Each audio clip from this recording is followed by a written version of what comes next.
Let's say you're a data engineer and you want to automate your entire data pipeline, from the moment new data lands in S3 all the way to transforming that data with Glue. One of the easiest ways to make that happen is by using S3 triggers with AWS Lambda. Hi, I'm Professor Reza's AI avatar. In this video, we'll show how to set up an S3 trigger that automatically kicks off a Lambda function whenever a new file is uploaded.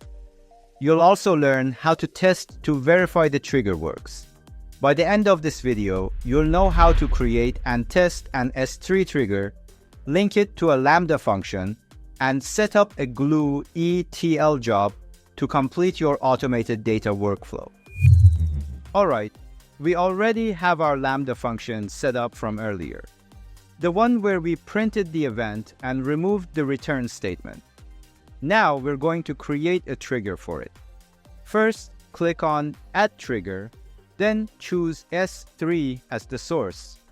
For the bucket, select the one we created earlier in the project. We don't want every object event to trigger our function, just the ones where new files are uploaded. So under Event Type, we'll select PUT because that's the one triggered when new data gets added to the bucket. That way, the Lambda function only runs when something is actually uploaded. Once the trigger is set up, we need to deploy the function to make sure the changes take effect. Go ahead and click Deploy. And that's it. Our trigger is now active and ready to go. Alright. Now we're going to test whether the trigger works by uploading a file to S3.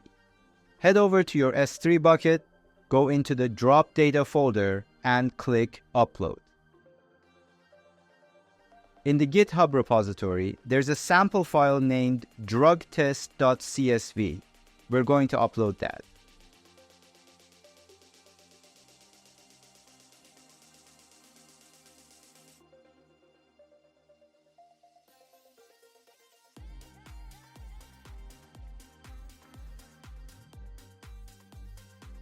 Once it's uploaded, switch back to the Lambda console. From here, go into the Monitor tab and click on View CloudWatch Logs. If everything worked, you should see a new log stream appear. In our case, we see that the Lambda function ran, it printed the event, and the log shows a build duration of 2 milliseconds. Memory size 128 megabytes, and max memory used 31 megabytes. We can see from the logs that our function ran successfully and picked up the uploaded file. In this case, rawdata.csv.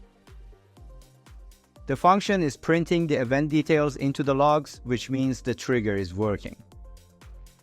Now, we're going to switch over to AWS Glue to set up an ETL job. Just like before, we'll go to the Glue console and open the Visual Editor.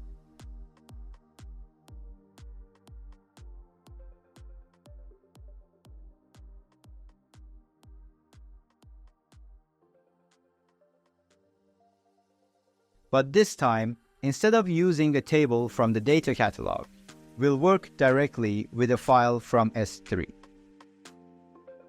Okay. In the source settings, we're going to choose Amazon S3. We need to give it the S3 URL of the file we're working with.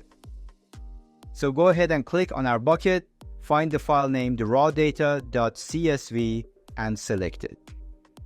Then set the data format to CSV, that's what we're working with here, and click Save. Next, give your job a name. Let's call it something like Lambda function test. Now go to the Job Details tab. We need to choose an IAM role for it. We already have the one we created earlier, so go ahead and select that. Now we're ready to save the job. It might take a few seconds to load everything, so I'm going to pause the video here and come back once it's ready. Let's take a look at the output schema of our file. Now we're going to add a few transformations. First, we'll add a timestamp column just like we did before.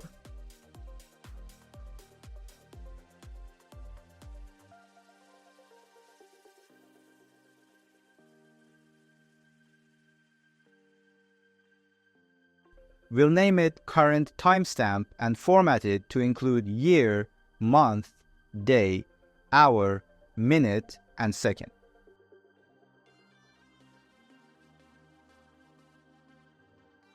Below that, we're going to add a SQL transformation.